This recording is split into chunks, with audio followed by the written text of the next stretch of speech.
ಮೊದಲೇ ಈ ಮಾತು ಹೇಳಿ ಯಾರು ಲ್ಯಾಂಡ್ ಕೊಡ್ತೀರೋ ಅವ್ರು ಮುಂದೆ ಬರ್ರಿ, ಅವಾಗ ಈ ಸಮಸ್ಯೆನೇ ಆಗ್ತಿರ್ಲಿಲ್ಲ. ಸಿದ್ದರಾಮಯ್ಯ 3 ವರ್ಷ ಮಾಡಿರಲಿಲ್ಲ ಅಂತ ಅಲ್ಲ, 3 ವರ್ಷ ನಾನು ಈಗಾಗಲೇ ಆ ಪ್ರಶ್ನೆ ಕೇಳಿದೆ, ನೀವು ಕೇಳಿಸ್ಕೊಂಡಿಲ್ಲ ಅಂತ ಕಾಣ್ತದೆ. 3 ವರ್ಷದಲ್ಲಿ ಸಿದ್ದರಾಮಯ್ಯನವ್ರು ಯಾಕೆ ಮಾಡಲಿಲ್ಲ? ಸಿದ್ದರಾಮಯ್ಯವರು ಇಲ್ಲಾರ್ದಂತ ಆಸಕ್ತಿ ನಿಮಗೇನಿದೆ? ಇದರ ಅರ್ಥ ಏನೋ ಡೀಲ್ ಆಗಿದೆ ಅನ್ನೋಂಥದ್ದು ಇದೇ ಇದೆ ಅಲ್ಲ. ಇದ್ರ ಬಗ್ಗೆ ಉತ್ತರ ಕೊಡ್ತಾ ಇದ್ದಾರೆ. ಅದನ್ನು ದೇವೇಗೌಡರು ಈಗಾಗಲೇ ಹೇಳಿದ್ದಾರೆ. ಅದರ ಬಗ್ಗೆ ಡಿ ಕೆ ಶಿವಕುಮಾರ್ ಅವರು ಸ್ಪಷ್ಟನೆಯನ್ನು ಕೊಡೋದು ಬಿಟ್ಟು ಅವರು ರೇಗಾಡ್ತಾ ಇದ್ದಾರೆ. ಮನುಷ್ಯ ಯಾವಾಗ ರೇಗಾಡ್ತಾನೆ? ನೀವು ನನಗೆ ಈ ಮೊದಲಿನ ಪ್ರೆಸ್ ಕಾನ್ಫರೆನ್ಸ್ ಎಲ್ಲ ಆಯ್ತು, ಈಗ ಹೊರಗಡೆ ಬಂದಾಯ್ತು, 10 ಪ್ರಶ್ನೆ ಕೇಳ್ತಾ ಇದ್ದಾರೆ. ನಾವು ಆರಾಮಾಗಿ ನಿಮ್ ಜೊತೆಗೆ ಉತ್ತರ ಕೊಡ್ತಾ ಇದ್ದೇವೆ ತಾನೆ. ಯಾಕೆ ಅವ್ರಿಗೆ ಕೊಡಕ್ ಆಗ್ತಾ ಇಲ್ಲ? ಯಾಕಷ್ಟು ರೋಷ, ಕೋಪ, ರೋಷಾಗ್ನಿ ಯಾಕೆ ಹುಟ್ಟಿ ಬರ್ತಾ ಇದೆ ಅಂತಂದ್ರೆ, ಮನುಷ್ಯ ಯಾವಾಗ ಬಿಡದಿ ಮಾಡಿದಾಗ ಬೆಂಗಳೂರು ಡೆವಲಪ್ಮೆಂಟ್ ಆಗ್ತದೆ ಮತ್ತು ಅದು ಒತ್ತಾಯಪೂರ್ವಕವಾಗಿ ಜನರ ಒಳ್ಳೆಯ ಭೂಮಿಯನ್ನ, ಕೃಷಿ ಫಲವತ್ತಾದ ಭೂಮಿಯನ್ನ ಕಸ್ಕೊಂಡೆ ಮಾಡುವುದು ಅಂತಲ್ಲ, ಮಾಡದಿದ್ದರೂ ಸಹಿತ ಜನರನ್ನ ಹೇಗೆ ಮನವೊಲಿಸೋದು, ನೀವೇನು ಬೇಕಾದ್ ಮಾಡ್ರಿ, ನನ್ನ ಕಡೆ ಪೊಲೀಸ್ ಫೋರ್ಸ್ ಇದೆ, ನಾನು ಮಾಡಿ ತೋರಿಸ್ತೀನಿ ಅನ್ನುವಂಥದ್ದು ರೀತಿನ ಇದು ಪ್ರಜಾಪ್ರಭುತ್ವನ ಇದು. ನಾನು ನೀವು ಹೆಂಗೆ ಕೊಡೋದಿಲ್ಲ ನೋಡ್ತೀನಿ ಅನ್ನುವಂಥ ರೀತಿ.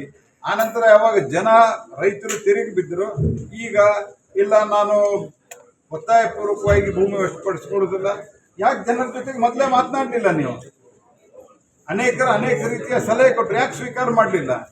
ಈ ಹಠ ಮತ್ತು ನನ್ನದೇ ನಡೀಬೇಕು, ನಾನು ಮುಖ್ಯಮಂತ್ರಿ ಅಂದರೆ, ನೀವು ಮುಖ್ಯಮಂತ್ರಿ ಅಂದರೆ ಸರ್ವಾಧಿಕಾರಿ ಅಲ್ಲ. ನೀವು ಪ್ರಜಾಪ್ರಭುತ್ವದಲ್ಲಿ ಮಾತುಕತೆ ನಡೀಬೇಕು, ಪ್ರಜಾಪ್ರಭುತ್ವದಲ್ಲಿ ಒಬ್ಬರಿಗೊಬ್ಬರದು ವಿಷಯಗಳನ್ನು ಅರ್ಥ ಮಾಡ್ಕೋಬೇಕು, ವಿಚಾರಗಳನ್ನು ಅರ್ಥ ಮಾಡ್ಕೋಬೇಕು.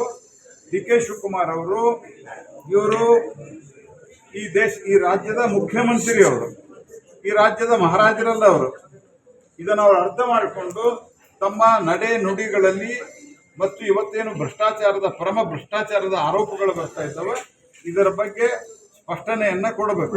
ಅವ್ರನ್ನ ಜೈಲಿಗೆ ಯಾರು ವಿಚಾರ ಇಲ್ಲ. ಅವರು ಮಾಡಿದ ಭ್ರಷ್ಟಾಚಾರ, ಅವರು ಮಾಡಿದ ತಪ್ಪಿನಿಂದ ಅವರು ಜೈಲಿಗೆ ಹೋದ್ರೆ ಯಾರು ಏನು ಮಾಡೋಕ್ಕಾಗಲ್ಲ. ನಾವು ಅವ್ರಿಗೆ ಜೈಲಿಗೆ ಕಳಿಸ್ಬೇಕು ಅನ್ನೋ ವಿಚಾರನೂ ಇಲ್ಲ, ನಾವು ಕಳಿಸೋ ಪ್ರಯತ್ನವನ್ನು ಮಾಡ್ತಾ ಇಲ್ಲ. ಇದೆಲ್ಲ ಸಿಂಪತಿ ತೆಗೆದುಕೊಳ್ಳಿಕ್ಕೆ ಮಾಡ್ತಾ ಇರುವಂಥ ಪ್ರಯತ್ನ. ಅವರು ಯಾರೇ ವ್ಯಕ್ತಿ ತಪ್ಪು ಮಾಡಿದರೆ ಜೈಲಿಗೆ ಹೋಗ್ತಾರೆ. ಆದರೆ ದಟ್ ಡಸಂಟ್ ಮೀನ್ ದಟ್ ಇದರ ಅರ್ಥ ನಾನು ಹೇಳಿದ್ದು ಅವ್ರನ್ನ ಜೈಲಿಗೆ ಕಳಿಸ್ತೀವಿ ಅಂತ ಅನ್ನೋದು ನಮ್ದೇನು ಅರ್ಥವಿಲ್ಲೇ ಇಲ್ಲ. ಯಾರೇ ತಪ್ಪು ಮಾಡಿದ್ರು, ನೀವು ತಪ್ಪು ಮಾಡಿದ್ರು ಹೋಗ್ತೀವಿ, ನಾವು ತಪ್ಪು ಮಾಡಿದ್ರು ಹೋಗ್ತೀವಿ. ನೀವು ಜೈಲಿಂದ ಯಾಕೆ ಮಾತಾಡ್ತಿದ್ರೆ ನೀವೇನಾದ್ರು ತಪ್ಪು ಮಾಡಿದ್ದೀರಿ? ಹಂಗಾರೆ ನೀವೇನೋ ತಪ್ಪು ಮಾಡಿದ್ದೀರಿ ಅಂತ ನಿಮಗೆ ಭಯ ಇದೆ. ಈ ಭಯದಿಂದ ನೀವು ಮೊದಲು ಹೊರಗೆ ಬರ್ರಿ.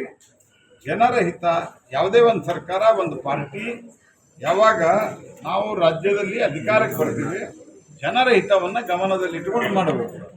ಅಲ್ಲಿ ರೈತರು ಇಷ್ಟು ಪ್ರಖರವಾಗಿ ವಿರೋಧ ಮಾಡ್ತಾ ಇರ್ಬೇಕಾದ್ರೆ ಮಾತುಕತೆ ಮಾಡಲ್ಲ, ರೈತರ ಮೇಲೆ ಕೇಸ್ ಹಾಕ್ತೀರಿ.